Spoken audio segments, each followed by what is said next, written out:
की लेखिका है सोनिया सैनी। पिछले 3 दिनों से मैं लगातार अद्विक का फोन मिला रहा था, लेकिन हर बार नॉट रीचेबल सुनकर मेरा दिमाग कुछ अनहोनी की आशंका जाहिर कर रहा था। अद्विक मेरा जिगरी दोस्त है। हम दोनों ने साथ साथ इस कंपनी में एज ए इंजीनियर ज्वाइन किया था। आजकल वो इंडिया पाकिस्तान बॉर्डर के पास पहाड़ी इलाके में एक टनल पर काम कर रहा है। उसे यहां से गए 2 महीने हो गए हैं और इन 2 महीनों में ऐसा कोई दिन नहीं गया जब उसने मुझसे बात ना की हो। कुछ दिन पहले यार रोहित, जब यहाँ पहाड़ों में प्रोजेक्ट मिला था तो मैं मन ही मन बहुत अपसेट था। लग रहा था इस छोटे से पहाड़ी गांव में पता नहीं कैसे मैनेज करूंगा। यहाँ आकर पता चला कितना सुकून, कितना ठहराव है यहाँ की जिंदगी में। अब तो मुझे यहाँ की जिंदगी से प्यार हो गया है। भाई, तेरे लक्षण कुछ सही नहीं लग रहे हैं, बता क्या बात है। रोहित यार, गांव से साइड पर जाते हुए बीच में एक घना जंगल पड़ता है। इसी जंगल के ठीक बाद एक छोटा सा झोपड़ी नुमा मकान है। मैंने एक सुंदर सी लड़की को अक्सर इस मकान की खिड़की पर बैठे हुए देखा है। उसकी नीली गहरी आंखों में कुछ है यार, उसका ख्याल जाता ही नहीं है मेरे मन से। मैं चाहे जहां रहूं ऐसा लगता है उसकी आंखें मेरे साथ ही है। कई बार तो मुझे लगता है कि वो मेरे साथ ही है, जैसे कहीं आसपास छिपकर मुझे देख रही हो। अबे बस कर भाई, तू तो शायर हो गया। इतना गहरा प्रेम कि तुझे पत्थरों में भी लड़की दिखाई दे रही है। अद्विक उस लंबे बाल और नीली आंखों वाली लड़की की खूबसूरती पर मोहित हो गया था। एक दिन उसके घर के सामने से गुजरते समय लड़की ने अद्विक को आवाज लगाकर अपने पास बुलाया। बाबूजी, बाबूजी। हेलो, मेरा नाम अद्विक है। तुम्हारा नाम क्या है? मेरा नाम रूपल है। मेरा इस दुनिया में कोई नहीं है, बस यहाँ बैठकर राह देखती रहती हूँ। शायद कभी कोई आए जिसे मैं अपना कह सकूं। अच्छा, एक बात पूछ सकता हूँ? तुम रोज मुझे यहाँ बैठकर देखती हो, क्या तुम मुझे पसंद करती हो? आप तो मुझे एक नजर में ही भा गए थे, लेकिन मेरे जैसी गांव की अनाथ लड़की को आप क्यों पसंद करोगे? तुम मुझे बहुत पसंद हो। मैं तो कभी सपने में भी नहीं सोच सकता कि तुम्हारी जैसी परी जितनी सुंदर लड़की मुझसे प्यार करेगी। अद्विक और रूपल रोज ढेरों बातें करते और फिर अद्विक रात को मुझे रूपल के बारे में बताता। ऐसे ही दिन बीतते जा रहे थे। अरे भाई, थक गया तेरी रूपल की तारीफ सुनते हुए। एक फोटो ही भेज दे उसकी, मैं भी तो देखूं तेरी परी को। अरे यार, वो बहुत शर्मीली है, फोटो खींचने ही नहीं देती है। उसे ये सब पसंद नहीं है। अच्छा सुन, कल मैं शादी कर रहा हूँ। 15 दिनों में प्रोजेक्ट का काम भी खत्म हो रहा है। फिर मुंबई में जोरदार पार्टी करेंगे। भाई, लड़की मिल गई तो दोस्त को भूल गया। अकेले अकेले कौन शादी करता है यार। तू कहे तो मैं पहुंच जाता हूँ कल। नहीं यार, एक्चुअली वो रूपल है ना, वो चाहती है कि हमारी शादी ऐसे ही हो, एकदम सादगी से। अद्विक ने वादा किया था कि शादी के बाद वो रोहित को वीडियो कॉल करेगा और रूपल से भी मिलवाएगा।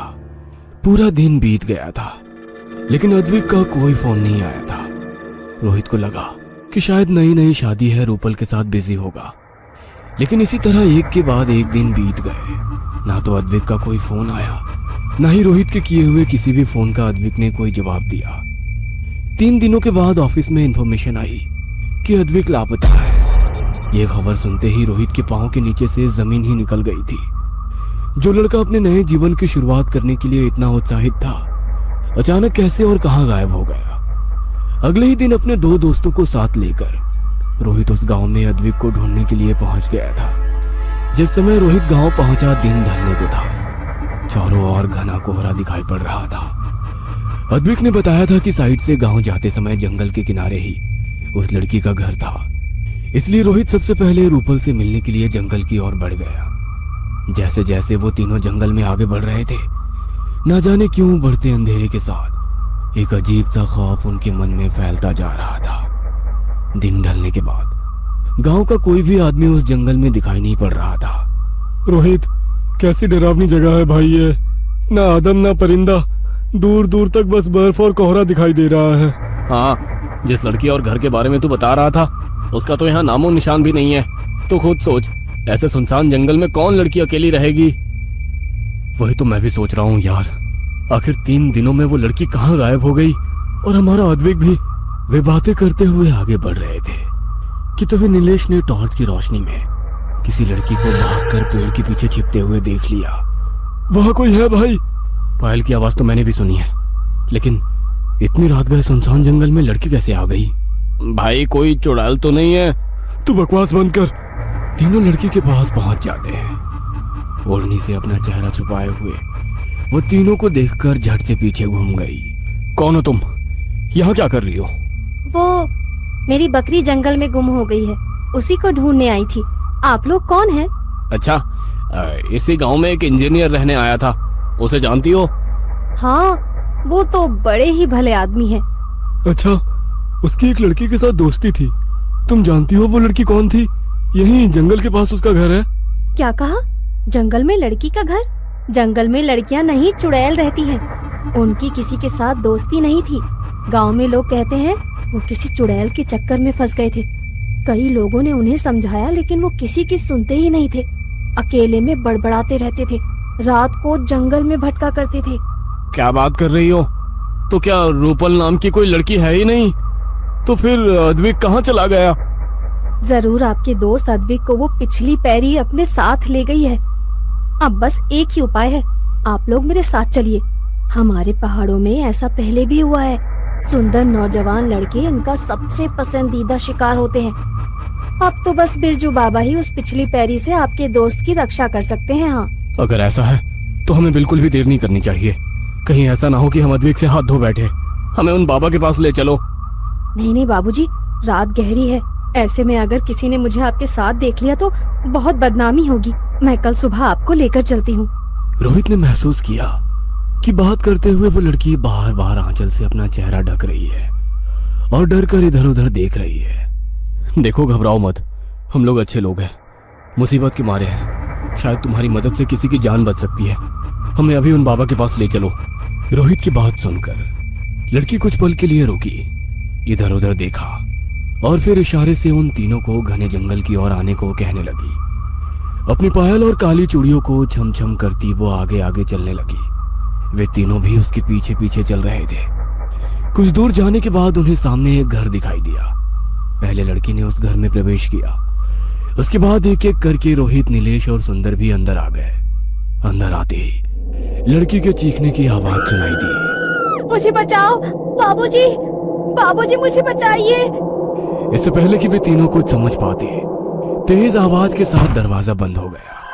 गहरी काली रात में सुनसान जंगल के बीचों बीच बने इस घर में उनकी सांसों के अलावा कोई आवाज सुनाई नहीं दे रही थी। बाहर से भेड़ियों और सियारों के रोने की आवाज सुनकर उनकी आत्मा भय से कांप रही थी। रोहित ने टॉर्च से कमरे में रोशनी की और वे धीरे धीरे उस घर में आगे बढ़ने लगे।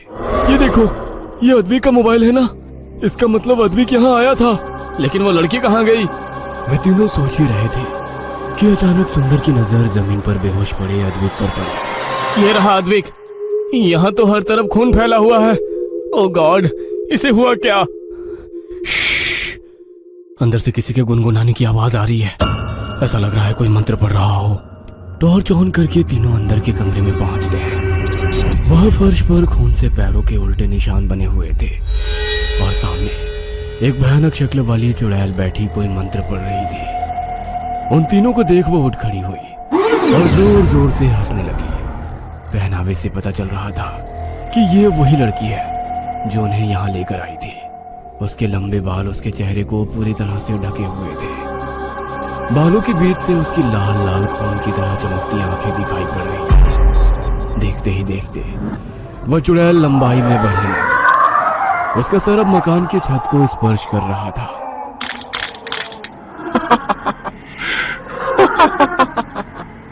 कभी उल्टे पैर देखे हैं?